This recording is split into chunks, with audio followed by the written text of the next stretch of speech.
Bismillahirrahmanirrahim. Assalamualaikum warahmatullahi wabarakatuh. Alhamdulillahirabbil alamin. Wassalatu wassalamu ala asyrafil anbiya wal mursalin sayyidina Muhammadin wa ala alihi wa sahbihi ajma'in. Amma ba'd. Qala Allah Ta'ala fil Qur'anil Karim, inna anzalnahu Qur'anan Arabiyyan la'allakum ta'qilun. Wa qala aidan, inna ja'alnahu Qur'anan Arabiyyan la'allakum ta'qilun. Shadaqallahul azim. Hadirin jamaah salat subuh Masjid Manarul Ilmi, alhamdulillah pada pagi hari ini ayat-ayat semesta kita kembali ngaji langsung masjid ini setelah satu semester ya. Satu semester lebih sebenarnya kita ngaji daring. Nah, pada pagi hari ini mulai kapan ini ya? Pekan kemarin jadinya. Itu tanggal 17 ya. Jadi ini sudah pekan kedua untuk lain. Nah, pada kesempatan ini saya akan membahas tentang kilas ya, bahasa Arab. Pentingnya bahasa Arab bagi kita sebagai umat Islam, dan saya akan secara khusus nanti mengambil kasus ayat-ayat alam, ayat-ayat semesta supaya lebih konkret, karena dalam pertemuan singkat tentu tidak mungkin kita akan bahas secara keseluruhan begitu. Nah, jadi sambil menunggu ini, jadi bahasa Arab itu seperti yang saya sebutkan tadi dalam mukaddimah, inna anzalnahu Qur'anan Arabiyyan la'allakum ta'qilun dalam surah Yusuf, kemudian di dalam surah Az-Zukhruf, inna ja'alnahu Qur'anan Arabiyyan la'allakum ta'qilun. Di sini disebutkan Quran berbahasa Arab ya, meskipun tidak secara langsung Qur'anan Araban begitu ya. Tapi ketika kita mau mempelajari bahasa Al-Quran, kita akan mempelajari bahasa Arab begitu dari sisi praktisnya ya. Nah, tentu tiap bahasa itu disusun dari kata-kata ya, kemudian membentuk kalimat begitu. Nah, menariknya dalam bahasa Arab ini, saya bukan ahli bahasa tapi sempat jadi penghobi pelajari beberapa bahasa begitu ya, meskipun ujung-ujungnya juga enggak terlalu banyak. Ada yang menarik di dalam bahasa Arab ini ya. Kalau sekali lagi kita berangkat dari kalimat, dan kalimat itu tersusun dari kata-kata begitu, tersusun dari beberapa kata. Nah, secara umum kalimat yang utuh itu kan terdiri dari SPOK ya, subjek, predikat, objek, dan keterangan. Nah, ini menariknya yang pertama ya, yang dari sekian bahasa yang pernah saya pelajari itu, ini hanya ada di dalam bahasa Arab ya, bahwa setiap kata, posisi kata di dalam kalimat itu mempunyai hukum. Di bahasa yang lain itu enggak ya. Bahasa Inggris, bahasa Jerman, Jepang itu enggak ada. Tapi di dalam bahasa Arab ini ada hukum. Ini diabek dulu ya. Jadi posisi kata di dalam kalimat, jadi subjek, predikat, dan objek, keterangan itu mempunyai hukum ya, mempunyai hukum. Nah, hukumnya itu disebut marfu, mansub ya, majrur, majzum gitu. Nah, subjek, predikat ya, nanti kita tahu bahwa kalimat yang paling simpel itu terdiri dari subjek, predikat, itu sudah bentuk kalimat, itu berhukum marfu. Nah, kalau berhukum marfu ya, bacaannya itu asli seperti dalam kamus, yaitu kalau dalam PPT ini saya tulis dengan U begitu ya, U gitu. Jadi misalkan al-qalamu tawilun ya, Jadi pena itu panjang. Nah ini dibaca al-qalamu itu seperti di dalam kamus. Jadi berakhiran dhammah begitu ya. Nah ini. Nah tapi objek ya, dan keterangan itu dimansub dan bacaan aslinya itu adalah a fathah. Begitu. Nah, jadi seperti itu ya. Jadi ada hukumnya. Nah kemudian jadi kalau kata di dalam kamus itu secara umum ya berakhiran dibaca dhamma begitu. Tapi dia bisa dibaca fathah dan juga dibaca kasroh. Bahkan kalau itu dibaca sukun.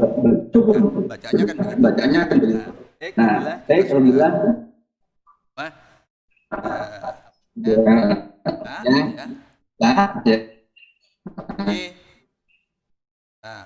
Yuk.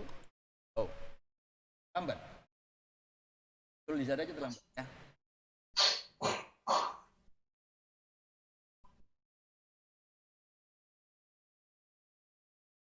Jadi tadi sampaikan bahwa di hierarkinya begitu, itu saya nggak akan terlalu jauh ke huruf ya. Nah ini tadi yang saya sampaikan ya bahwa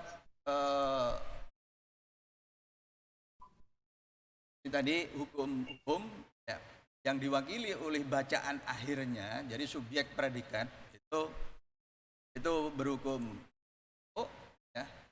Nah, itu dibaca u dhammah kalau itu mufrad tunggal begitu. Nah, kemudian objek dan keterangan itu dibaca a, dibaca fathah. Hukumnya mansub. Nah, yang majrur itu kalau di belakang huruf jar atau mudhof ilaih dan seterusnya itu. Nah, singkat cerita itu seperti ini ya. Di hukum-hukumnya ini ya, marfu, mansub, majrur dan majzum. Nah, apa yang berhukum marfu? Mubtada. Ya, mubtada fa'il itu subjek sebenarnya ya. Kemudian naibul fa'il, pengganti fa'il. Lalu khobar itu predikat ya. Nah ini isim kana khobar inna. Jadi, seperti itu. Kemudian maf'ul ya, itu objek, hal itu keterangan dan seterusnya, itu berhukum mansub. Jadi kata nanti di dalam kalimat itu mesti bisa diklasifikasi posisinya itu seperti ini ya. Dan itu hukumnya yang di atas itu ya. Hukumnya seperti itu. Nah kemudian nanti setiap hukum itu ya, jadi ini kalau saya sederhanakan subjek predikat seperti tadi ya. Nah, kemudian yang jar ya, di belakang huruf jar, kemudian mudhof ilaih begitu. Nah, tetapi untuk isim, jadi pertama kalau kita bicara kata dalam bahasa Arab tuh klasifikasinya sederhana. Kata hanya ada 3 ya. Fi'il yang paling mudah itu kata kerja paling mudah. Jadi fi'il itu kata kerja. Kemudian harf itu seperti partikel, jumlahnya itu tertentu dan bisa dihafal. Nah, yang paling banyak tentu isim. Nah, isim itu kalau dalam bahasa Indonesia bisa meliputi kata benda, ya, kemudian sifat dan seterusnya itu masuk isim. Nah, ini. Nah, kemudian bacaannya itu seperti ini. Ya, kalau ini isim, jadi ini tunggal maksudnya itu. Ya. Misalkan al-kitabu. Nah, ini dhammah, bacaan aslinya itu dhammah, dalam kamus itu dhammah begitu ya. Nah, tapi kalau dia mansub nanti akan dibaca fathah, al-kitabah begitu. Tapi kalau dia didahului oleh huruf jar gitu ya. Tuh, al-kitabi. Nah, itu dibaca kasroh ya, berhukum majrur begitu. Ini kalau tunggal. Nah, itu tanda-tanda asli. Nah, tanda derivatifnya itu bergantung, kalau dia 2, jamak dan seterusnya itu berubah ya. Nah, kemudian termasuk dibuangnya nun. Ini saya nggak akan bahas secara detail begitu. Nah, sekarang masuk ke kalimat. Kalimat itu di dalam bahasa Arab itu ada 2 jenis. Tergantung depannya itu apa. Kalau depannya fi'il, maka kalimatnya disebut fi'liyah. Kalau di depannya isim, itu disebut ismiyah begitu. Nah, kalimat ini berbeda nanti kalau misalkan predikatnya itu adalah kata kerja, begitu ya. Kalau ismiyah, predikatnya, kata kerjanya itu berubah sesuai dengan subjeknya di kotak yang pertama ini, ya. Aliyun yal'abu quratal qadami. Jadi Ali itu sedang bermain bal-balan. Tapi kalau Aliyun wa Bakrun ini dua, jadi yal'abani, begitu. Ya. Tapi kalau bertiga, Aliyun wa Bakrun wa Umarun itu tiga, itu yal'abuna. Jadi kata fiilnya itu berubah. Tapi kalau dalam kalimat fi'liyah itu kata kerjanya tetap bentuknya bentuk mufrad, yal'abu gitu. Jadi apakah yal'abu Aliyun wa Bakrun, yal'abu Aliyun wa Bakrun wa Umar, itu tetap kata kerjanya. Jadi lebih simple begitu ya. Nah, ini seperti itu ya. Nah, yang saya maksud bahwa kalimat tadi itu, posisi kata dalam kalimat itu berhukum. Ini contohnya seperti ini. Ini tentu adalah jumlah fi'liyah karena depannya itu adalah fi'il ya. Fa ba'asallahu ghuraban. Nah, fa ba'asa itu fi'il, kata kerja ya. Nah, subjeknya itu disebut fa'il. Ya, fa'ilnya subjek itu marfu tadi baca dhammah jadi Allahu di sini ya. Nah, sedangkan ba'asa itu adalah kata kerja lampau jadi tidak berubah begitu ya. Nah, fa-nya itu adalah harf ya, itu juga tetap. Nah, ghuraban itu adalah objek seperti tadi. Objek itu berhukum mansub. Jadi objek keterangan ya, dibaca A tadi itu sederhananya begitu. Jadi di fathah begitu. Jadi seperti itu. Ya. Jadi enggak bisa fa ba'asallahu ghurabun, enggak bisa.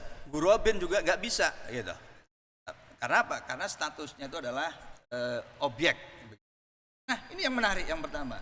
Jadi di dalam bahasa Arab posisi kata di dalam kalimat itu mempunyai hukum tertentu. Nah, hukum tertentu itu nanti dibaca dengan bacaan tertentu juga. Jadi tidak bisa ditukar-tukar begitu. Sebab kalau bacaan ditukar nanti merubah posisi kalimat. Subjek menjadi objek, objek menjadi subjek. Misalkan innama yasallaha min ibadihil ulama, ya. Yang takut kepada Allah itu adalah ulama. Ini jangan dibaca innama yasallahu min ibadihil ulama'a. Nanti artinya jadi beda. Yang takut kepada ulama itu adalah Allah, begitu. Ya. Ini gara-gara nuker dhamma dan fathah gitu ya. Nah, ini. Jadi seperti itu ya. Nah, ini contoh yang lain, khatamallahu ala qulubihim ya. Jadi pertama itu adalah fi'il, kata kerja lampau ya. Ini adalah fi'liyah juga. Allahu itu adalah fa'il, pelakunya ala qulubi. Ya, sebenarnya qulubin tapi ini mudhaf disambung dengan him, maka tidak lagi dibaca tanwin tapi qulubihim itu ya. Nah, ini jadi seperti itu kalimatnya. Nah, pemahaman ini tentu jamaah ya, bapak-bapak, tentu kita harus terus-menerus belajar begitu ya.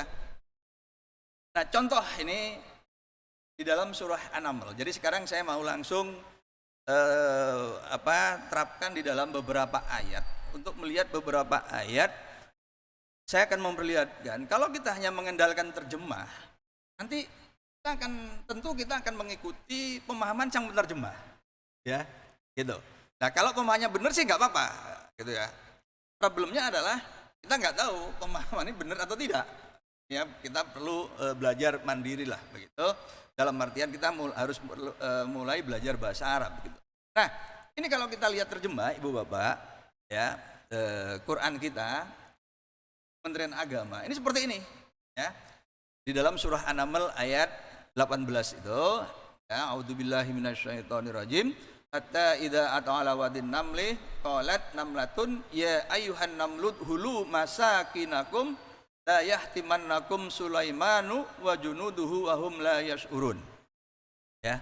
Nah, terjemahannya adalah hingga apabila mereka sampai di lembah semut, berkatalah seekor semut. hai semut-semut, masuklah ke dalam sarang-sarangmu agar kamu tidak diinjak oleh Sulaiman dan tentaranya, sedangkan mereka tidak menyadari. Itu terjemahan. Ibu Bapak nanti bisa cek ya, terjemahan itu dalam Quran kita ya.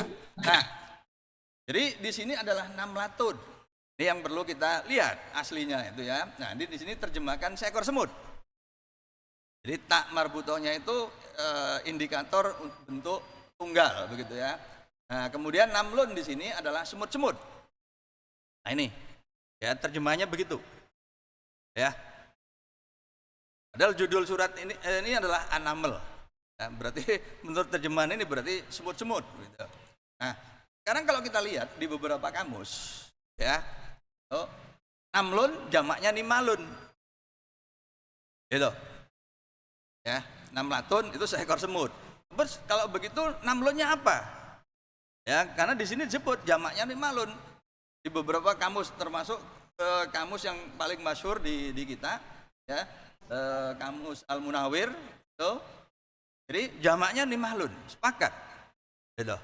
Ya. Tapi kenapa di ayat ini tidak digunakan ya ayuhan nimal? Wahai para semut. Bi anam. Nih, ya. Ini kalau kita lihat di situ. Nah, padahal dalam pelajaran bahasa Arab, tak marbutoh itu ya, tanda utama untuk isim mu'annas. Jadi kata benda di dalam bahasa Arab itu mengenal gender, mengenal laki perempuan. Ya. Muslim, muslimah. Itu beda. Ustadz, ustadzah. Ustadz itu Pak Guru, ustadzah Bu Guru.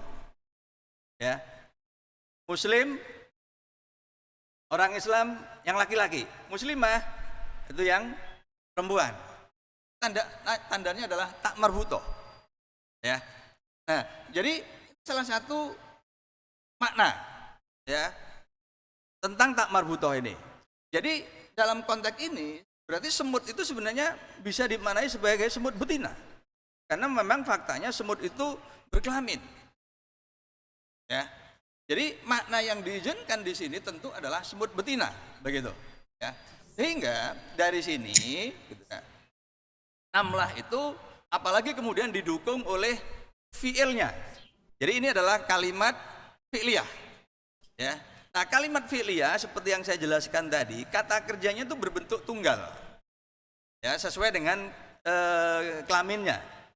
Kalau laki itu qala Rasulullah. Tapi kalau Aisyah itu qalat Aisyah. Jadi tidak bisa qala Aisyah, qalat Rasulullah. Menurut kaidah ya begitu. Karena Rasulullah ya laki. Jadi qala seperti tadi yal Abu Umarun begitu. Ya. Tapi kalau yang bermain itu Fatimah, tal Abu Fatimah gitu. Ini kalau fiilnya mudhari. Tapi ini fiil mahdi, kata kerja lampau. Jadi dari sini ya berarti namlatunnya itu ya nih seekor semut ini mestinya begitu ya salah satu makna yang dari sisi kaidah bahasa itu adalah semut betina begitu ya, semut betina. Nah, sedangkan namlun kalau misalkan terpaksa harus kita maknai sebagai banyak semut, berarti ini masuk kategori jamak taksir, jamak yang tidak punya aturan dan bentuknya dalam hal ini sama dengan bentuk mufradnya, tunggalnya begitu ya. Nah itu. Nah, jadi karena di sini diikuti dengan udhulu, itu adalah kata kerja perintah, fi'il amr. Berarti semut betina itu sedang memberi instruksi, sedang memberi komando, memberi perintah. Nah, ini sudah melibatkan tafsir tentu ya, bukan lagi lebih dari sekedar terjemah, tapi ini sudah tafsir. Jadi yang biasa memerintah, menginstruksi, memberi komando itu adalah pemimpin. Nah, karena pemimpinnya itu betina, maka terjemahan yang afdol itu adalah ratu. Tapi itu sudah masuk ke wilayah tafsir, begitu ya. Nah, seperti itu. Ya.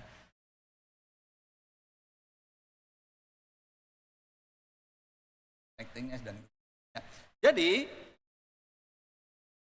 dari analisis ini tadi ya, terjemahannya itu mestinya begini. Ini muncul di ya, tapi ini Ya sudah. Ya. Jadi terjemahan yang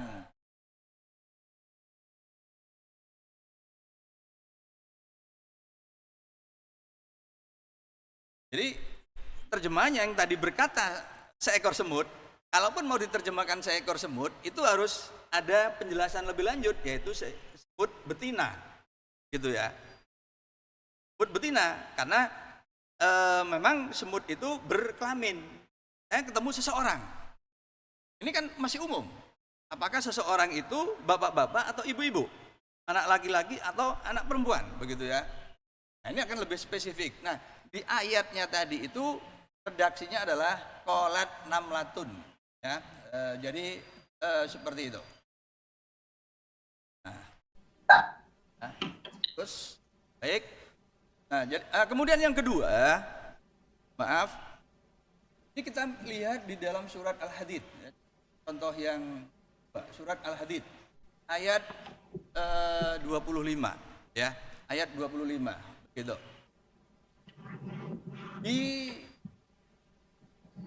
Di ayat ini, ya, saya bacakan, laqad arsalna rusulana bil bayyinati wa anzalna ma'ahumul kitaba wal mizana liyaquman nasi bil qis wa anzalna hadida fihi ba'sun syadidun wa manafi'u linnas wa liya'lamallahu may yansuruhu wa rusulahu bil ghaib innallaha qawiyyun aziz. Nah, di sini ada dua kata anzalna, ya. Terjemahan yang pertama benar. Ya, jadi wa anzalna ma'ahumul kitaba wal mizan. Dan kami telah turunkan bersama mereka Alkitab dan neraca. Sudah benar, wa anzalna di situ, ya. Wa anzalna minas sama'i ma'an. Telah kami turunkan dari langit air. Gitu. Ya, jadi terjemahan yang pertama benar. Tetapi kemudian kata yang sama ini untuk kalimat yang berbeda, wa anzalna hadida, itu maknanya diubah di terjemahan ini. Dan kami ciptakan besi, gitu ya. Wa anzalna di sini kami ciptakan besi, begitu. Nah, padahal di dalam Al-Qur'an, ya, ada beberapa yang ayat terkait dengan kalimat menciptakan itu. Jadi yang pertama adalah khalaqa yahluku, ya. Khalaqas samawati wal ard bil haq. Itu menciptakan di dalam surah An-Nahl ayat 3. Kemudian fatara yafturu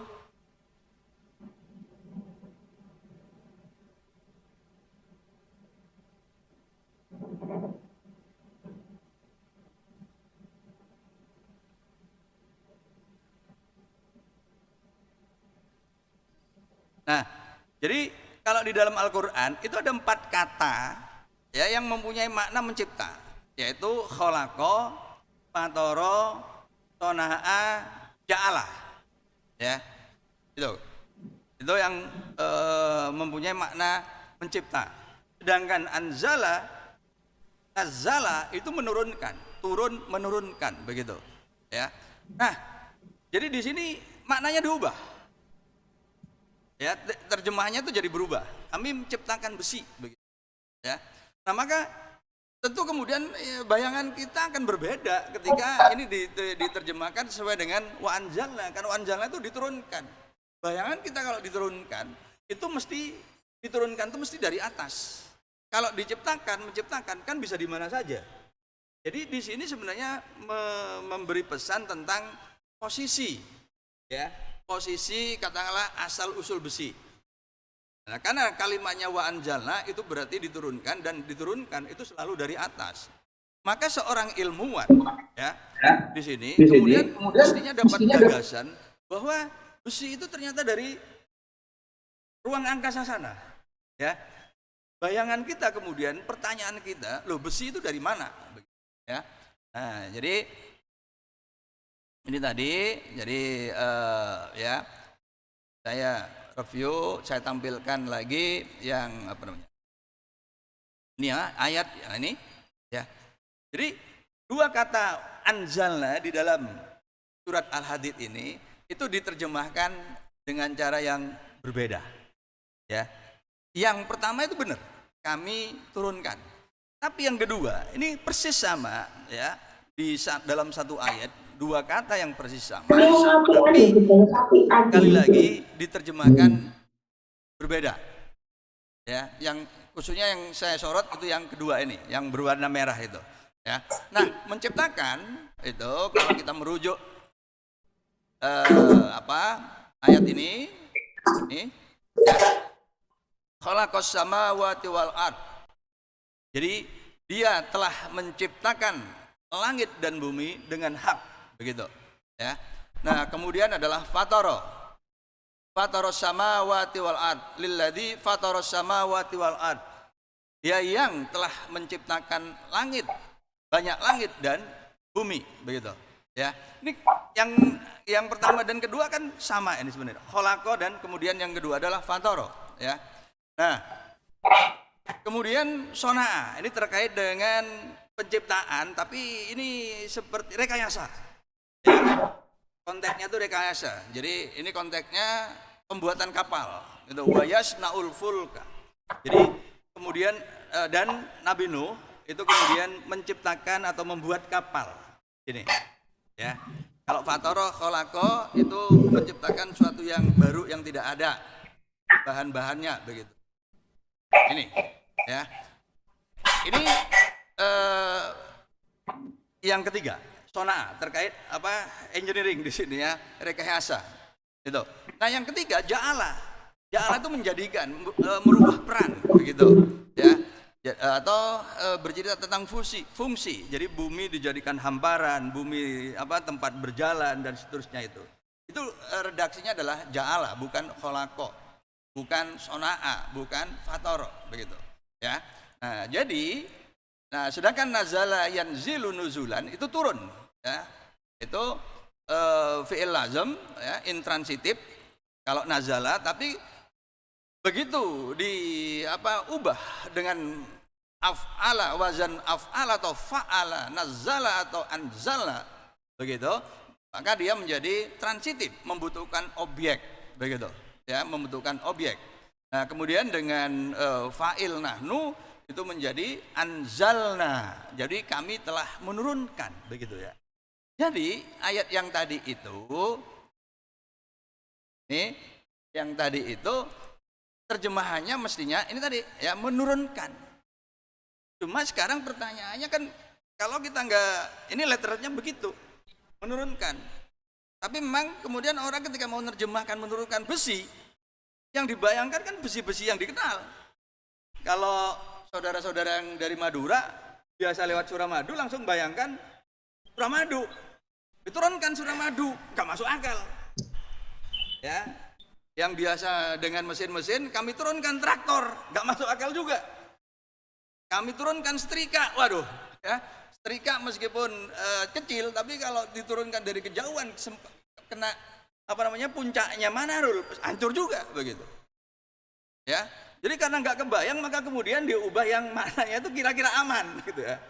Tapi ini kan ya alhamdulillah Quran itu terjamin, jadi boleh terjemahkan, tapi teks aslinya tetap harus ditampilkan, sehingga kemudian kalau ada penyimpangan, orang lain segera bisa cek. Itu kelebihan kitab suci kita, begitu ya. Nah, ini di kitab yang lain kan sudah nggak ada, terjemahan udah berbeda, terjemahan lagi ya, tampil lagi dalam bahasa lain udah berubah, udah ya, melebar perubahannya itu. Nah, jadi kemudian yang ketiga ini ini terjemahan, kalau kita lihat dari katakanlah terjemahan Kementerian Agama ya. Nah, di sini an itu kalau kita lihat di kamus ya dari atau tentang, begitu. Tapi di sini diterjemahkan ilah, ke itu ilah ya. Nah, kemudian yamin, jadi ini harusnya dari. Nah, kemudian yamin itu diterjemahkan udah benar di sini kanan. Tapi kemudian ini syama'il. Ini ya. Syama'il itu adalah jamak taksir dari shimal. Berbeda. Itu. Kalau yamin ini mufrad, memang tunggal. Ya, tapi kalau syama'il itu jamak. Jadi ini harusnya adalah kiri-kiri. Jamak ya. Itu. Jadi memang ini tidak paralel, tidak kanan dan kiri, tapi kanan dan kiri-kiri. Dan itu terkait dengan bayangan yang ditarik. Ini nanti implikasinya apa, Ibu Bapak? Ya. Jadi kita akan berbicara bayangan itu ditarik. Namanya bayangan ditarik itu berarti memendek. Ya. Pendek begitu. Nah, bayangan itu tercipta oleh apa sih? Oleh adanya cahaya. Ada objek, ada cahaya. Nah, sumber cahaya kita yang utama itu apa sih? Matahari. Ya, matahari, begitu. Nah, kalau bayangan itu ditarik, berarti dari panjang menjadi pendek. Ya. Nah, kalau ditarik dari mana nih? Dari kanan, itu berarti orangnya menghadap kemana? Kan bayangannya memendek, berarti orangnya menghadap kemana? Orangnya harus menghadap ke selatan. Karena ketika pagi, ya, kan matahari di timur. Kalau orangnya menghadap selatan, maka bagian kanannya itu di sebelah barat. Matahari naik, maka bayangan memendek, ditarik dari kanan. Ini bentuknya tunggal. Jadi seolah-olah diwakili oleh satu orang, gitu, ya. Nah, tapi kalau Syama'il itu banyak. Kalau Syama'il berarti kebalikannya, orangnya menghadap ke mana tadi? Kalau tadi menghadap ke selatan, ya. Jadi kalau bayangan ditarik dari kiri, berarti orangnya menghadap ke utara. Dan itu banyak, gitu loh ya. Kenapa? Karena ini jamak taksir. Nah, sekarang kalau kita berbicara umat Islam itu menghadapnya kemana sih? Ya, ke Ka'bah. Ya. Jadi udah kita muter-muter, ujungnya sholat menghadap Ka'bah. Nah, di sini dalam konteks ini, gitu ya, orang yang menghadap ke selatan itu diwakili oleh satu saja, Yamin tadi. Tapi yang menghadap ke utara itu diwakili oleh Syama'il. Berarti orang yang menghadap ke utara itu, ya dalam konteks ini, itu jumlahnya lebih banyak daripada yang menghadap ke selatan. Berarti orang yang di selatan Ka'bah itu lebih banyak daripada yang di utara Ka'bah, begitu loh kira-kira pemahaman umumnya ya. Nah itu. Nah, kalau kemudian kita anggap bahwa distribusi manusia di muka bumi itu merata, maka artinya Ka'bah itu tidak boleh di ekuator. Kalau Ka'bah itu di ekuator, maka yang menghadap ke utara dan ke selatan itu sama. Kalau ini kita buat asumsi homogen, jumlah penduduk di rata-rata di muka bumi itu, ya. Nah, karena yang di selatan itu lebih banyak dari yang menghadap ke utara, artinya di selatan Ka'bah itu lebih banyak, berarti Ka'bah harus bergeser, ya, ke lintang utara. Ini kalau asumsinya distribusinya homogen, begitu ya. Nah ini, jadi artinya apa? Tentu ayat ini. Ya kita sepakat bahwa tidak ada sesuatu ciptaan dari Allah ini, baik ayat-ayatnya yang dibuat dengan laibin, kemudian batil, tetapi semua itu diciptakan dengan hak. Dan itu kemudian apa makna yang sesungguhnya, tentu ini harus tugas kita, ya khususnya ilmuwan untuk kemudian mengkaji. Nah, itu termasuk ayat pertama tadi, qolat namlatun. Ini di dalam konteks biologi, ya, mestinya bisa menjadi sumber ide bagi biolog-biolog muslim. Jadi kalau ada sebagian orang mengatakan jangan dikaitkan ilmu pengetahuan dengan kitab suci, jangan mencari gagasan dari kitab suci, ya, karena kitab suci itu absolut, kemudian ilmu pengetahuan berubah. Nah, justru kita ingin mencari gagasan, ide itu dari kitab suci, seperti tadi. Qolat namlatun, berkata seekor semut, wahai para semut, masuklah kalian ke rumah-rumah kalian. Ini kan kemudian berujung pada pemahaman itu sebagai pimpinan, ratu. Nah, sebagai ilmuwan kemudian, ya, apa yang harus dilakukan? Tentu kemudian melakukan penelitian, riset. Apakah benar komunitas semut itu dipimpin oleh semut berkelamin betina? Apakah benar komunitas semut itu dipimpin oleh seekor ratu? Itu yang harus kita lakukan. Ini bukan problem teologi. Yang pembuktiannya itu nunggu nyaman. Tapi semut-semut itu banyak di sekitar kita. Dan itu adalah bagian dari riset biologi. Jadi dalam konteks ini sebenarnya kitab suci itu bisa menjadi sumber ide, sumber inspirasi untuk melakukan penelitian. Dan dalam bahasa filsafatnya itu masuk apa yang disebut dengan epistemologi. Jadi dengan apa ilmu pengetahuan itu bisa diperoleh, dengan sumber apa informasi itu bisa didapatkan. Orang Barat pasca Kopernikus mengajukan kembali gagasan tentang heliosentris, maka karena ilmuwan yang menerima heliosentris itu diburu oleh gereja, di antaranya kemudian dihukum mati, lalu di antara ilmuwan melakukan perlawanan dengan memproklamirkan tinggalkan wahyu dalam konstruksi ilmu pengetahuan. Inilah awal sekularisasi, inilah awal ditinggalkannya wahyu sebagai sumber gagasan dalam konstruksi ilmu pengetahuan. Sayangnya kemudian umat Islam ikut. Padahal dulu di awal-awal sarjana-sarjana Islam generasi awal, mereka umumnya adalah hafid, hafal Quran, maka setiap gagasan ketika mereka melakukan pengembangan ilmu pengetahuan itu tidak bisa lepas dari pemahaman mereka terhadap Al-Quran. Jadi Al-Quran sudah menjadi bagian yang inherent di dalam pengembangan ilmu pengetahuan. Nah, demikian ini kamus-kamus yang tadi saya gunakan, Ibu jamaah ya. Nah, akhirnya Al-Lughatul Arabiyyati Miftahul Islam.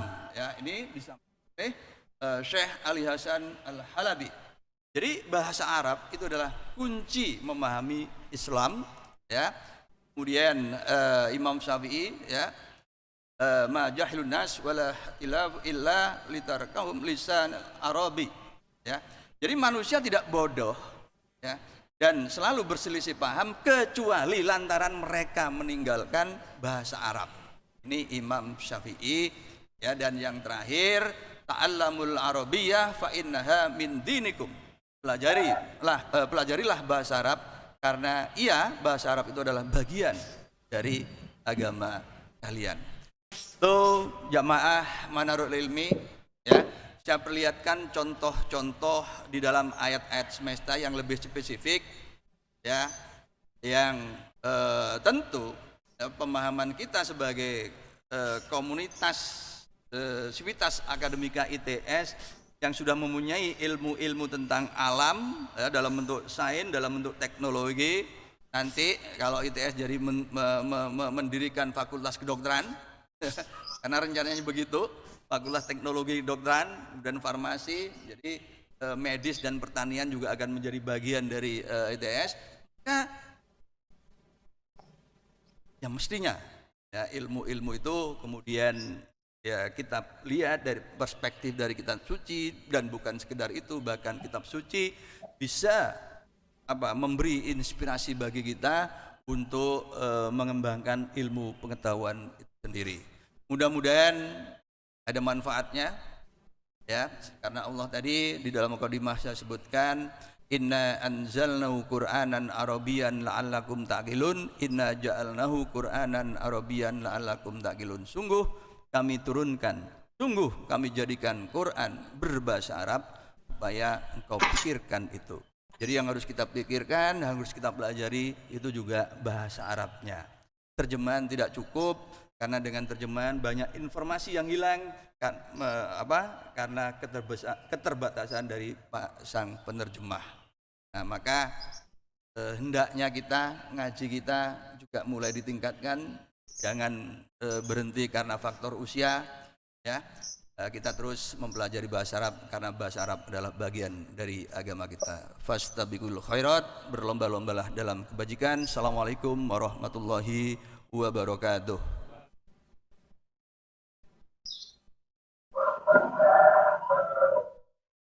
Silakan, barangkali ada pertanyaan. Tanya.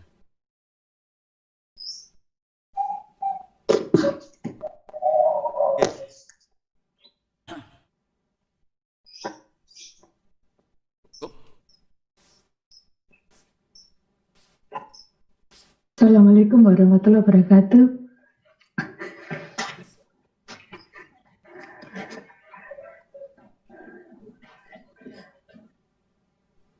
Kan? Coba. Baik, mari kita tutup dengan A'udzubillahi minasyaitonirrajim. Alhamdulillahirabbil hamdan na'im. Ya Rabbana lakal hamd.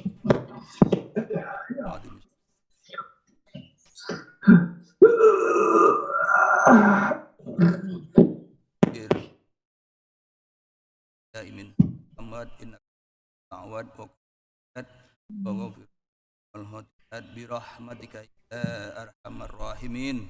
Rabbana dhalamna anfusana wa ilana wa amna lana.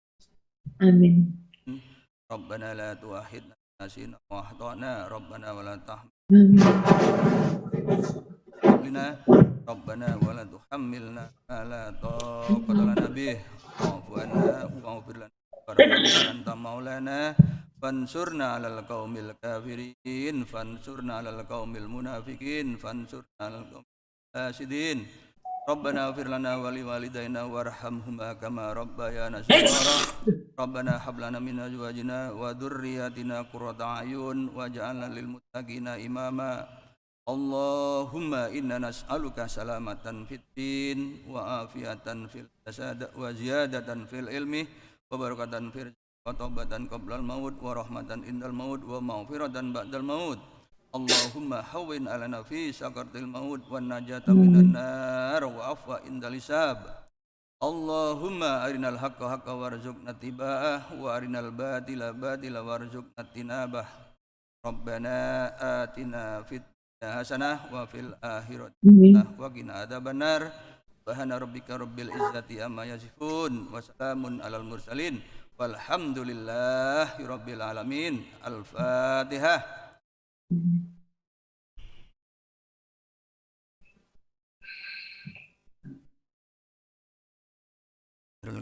Assalamualaikum warahmatullahi wabarakatuh. Waalaikumsalam warahmatullahi wabarakatuh.